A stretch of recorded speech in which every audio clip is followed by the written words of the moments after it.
up, y'all? I'm Tari Henson. And I'm Darren DeWitt Henson, and you're watching and listening to the In the Groove podcast. Now today, we got the man behind the scenes who's sometimes in front of the scenes, but for most of the people that you see that are in front of the scenes as an entertainer, actor, singer, rapper, fashion designer, model, they have what you call a publicist that most people never get to know and never get to see. Well, today in the studio, I have Mr. Ivan Thomas, who's also AKA Mr. Defy Gravity. And we have something special to bring to you today about the industry and how it actually works. Welcome to the In the Groove podcast. Show. Thank you for having me. I'm excited to be here. So, I want to jump off. Can you tell people what a publicist actually does? Right. So a publicist is like a mouthpiece for a client, an individual, an organization that's looking to build public awareness of who they are and what they do.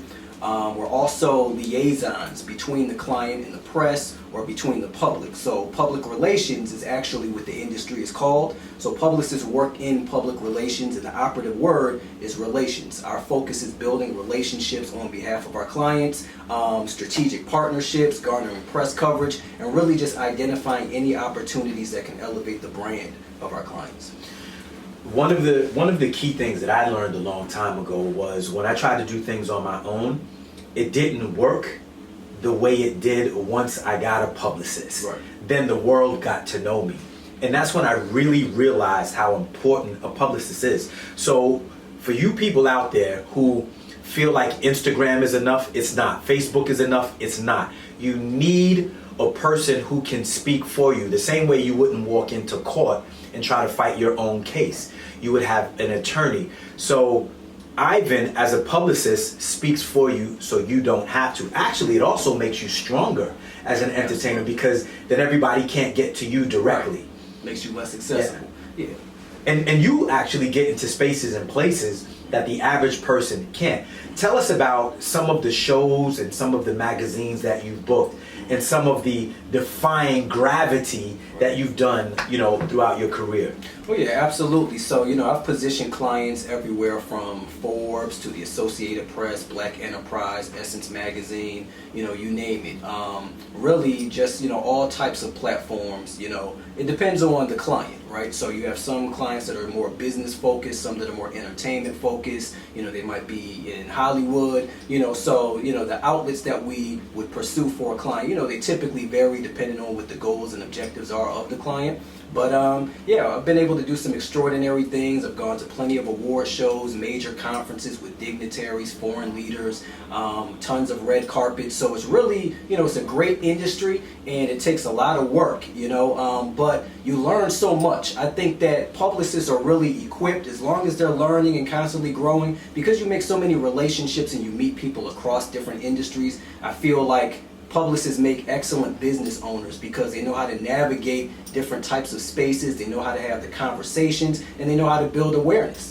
And it's an ever-changing, ever-evolving position because you kind of have to be on top of it with technology and what's going on, public relations, whatever's trending. Mm-hmm. So you don't just work with actors and people in the entertainment industry. No, not at all. You do have some publicists where, they might prefer to work in entertainment, or they might prefer to work in business or education. That can happen, but actually that's one of the reasons I got into PR, because I went to Howard University for college, and I was a broadcast journalism major, and I started off in that journalism field, and typically, in the media, you might have someone that's a crime reporter or a political reporter, and I didn't like to be pigeonholed into a specific area. I'm a person, I need to do different things. So PR is just the other side of the media where you're presenting the stories to the reporters and journalists, and I think you get to navigate different spaces and meet people from all different industries, and that's what I love about PR.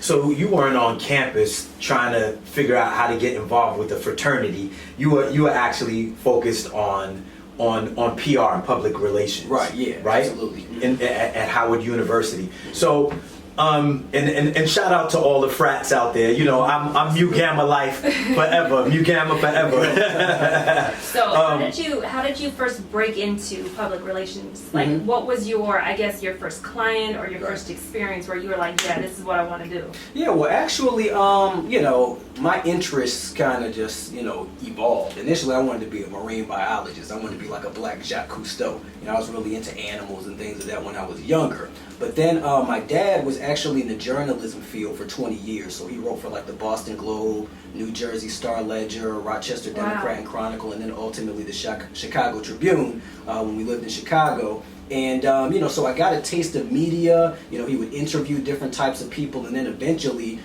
he entered the PR industry while I was at Howard. You know, he decided to go over to the other side. He started a company while I was at Howard. Based out of Chicago. So when I was finishing up at Howard, I actually started helping him to grow his business. So that's how I got a first taste of PR. And I'm like, you know what, I like this. We're meeting different social justice leaders, or somebody who's the president of a university, or like a Karen Parsons who was Hillary on the Fresh Prince of Bel-Air. And I'm just like, you know, I like this. We get to travel, we get to meet all kinds of people. So that's where I got my exposure. And then and it must be a very diverse, right, kind of industry as well. Absolutely. Let me ask you this. So it's changed. The industry has changed. People are downloading magazines now. You know, Ebony, Jet. I don't even think Jet magazine is around anymore. A lot of magazines got swallowed up. What do you think in terms of the trajectory, getting the word out? Where do you see it going right now? Because I mean, the evolution of communication is happening and changing every day.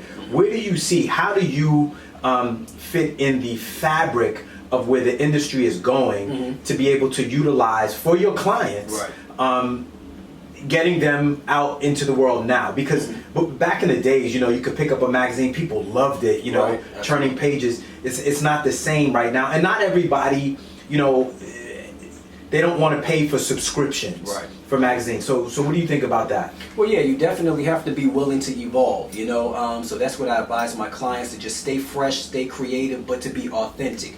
You know, clearly the news industry has changed. You know, people are short-staffed, or they're cutting staff at major newspapers, and you're seeing more blogs and podcasts and, you know, those things kind of evolving and, you know, becoming a bigger focus. And, you know, these blogs, you know, it's kind of tough, right? Because you have your real news reporters, and then you have just individuals who like to talk, and they create, you know, a blog or something like that, but they become so popular that lots of people feel like, hey, I got to go to them, and they might steer away from, you know, traditional news outlets. But, you know, still they're very important, but I think that you have to, you know, you got to follow the trends. You got to see the technology is going to continue to evolve. There's always different apps coming out. You know, we got podcasts. You see TikTok and Instagram. There's so many ways, YouTube. There's so many ways to get your message out, but you have to just figure out what works best for you. Like, some clients, TikTok would never be what they would want to do. They don't feel comfortable, and it might not be the best for their brand. But maybe, you know, YouTube or Instagram might work best for them. I happen to be one of those people. I don't give a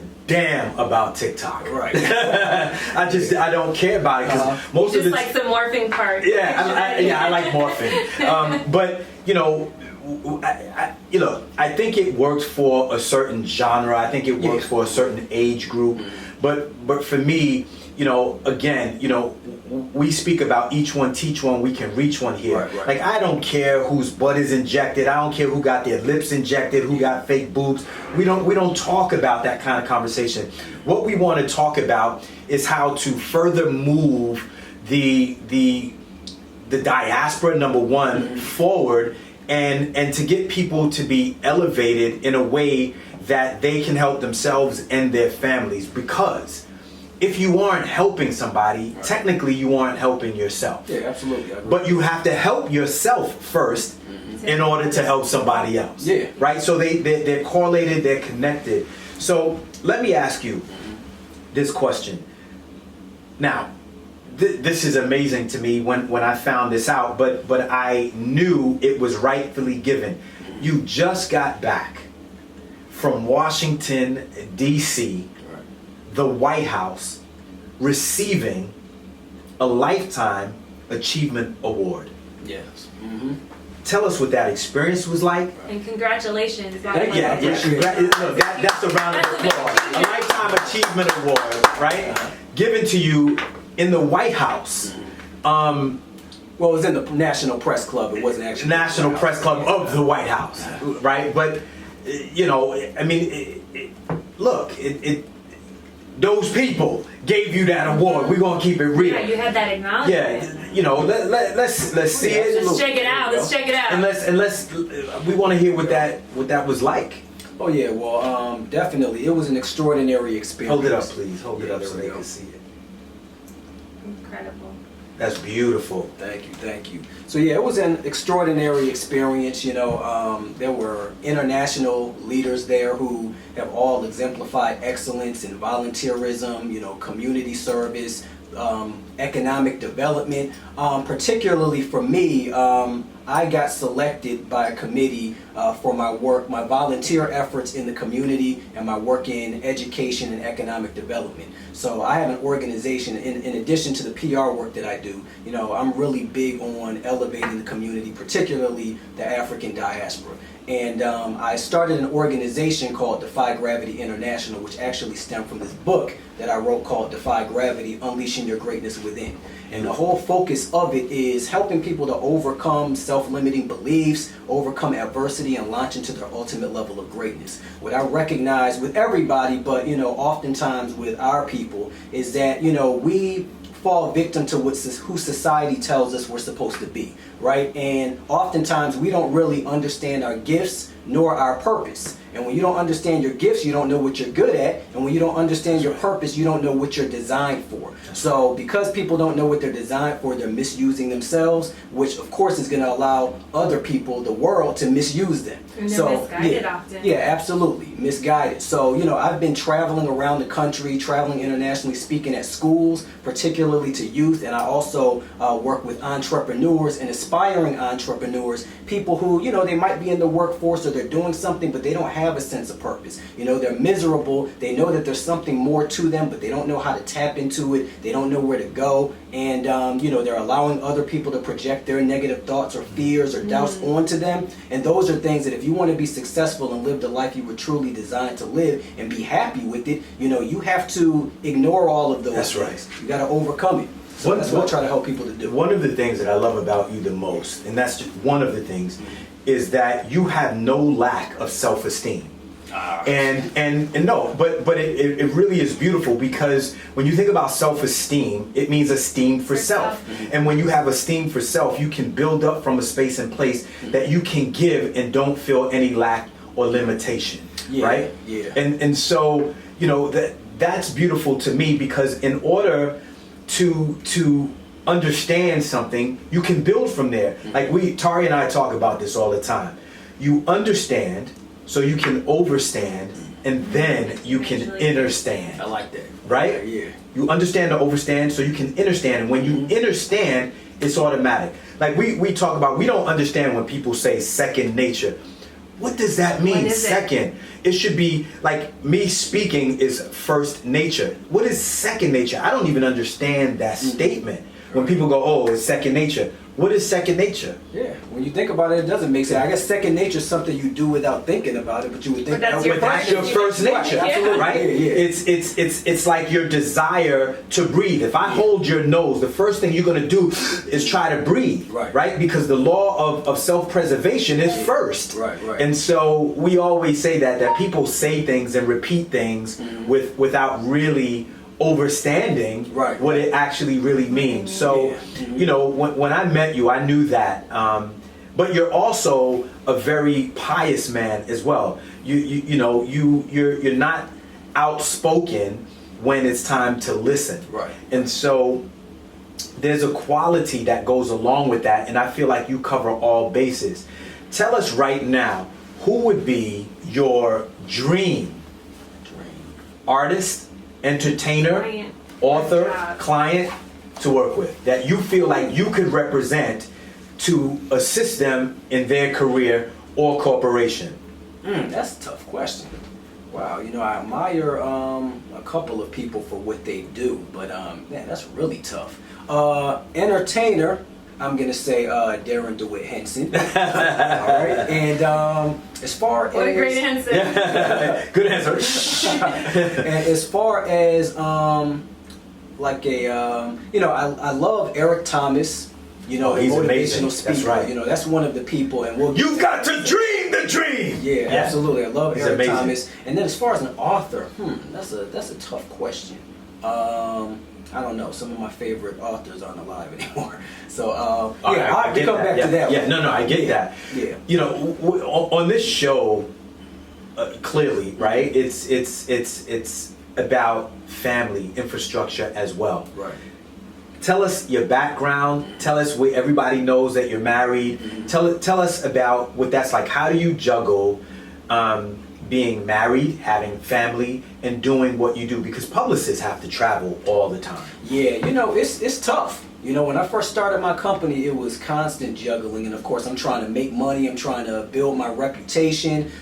So you know, it's definitely challenging. And you know, if I didn't have a wife who was supportive and understood what I had to do, you know, it'd be very difficult. Because I have 3 kids now. I have a 12-year-old, a 5-year-old, and a 3-year-old. You don't look even like look you're like 19 me. years old.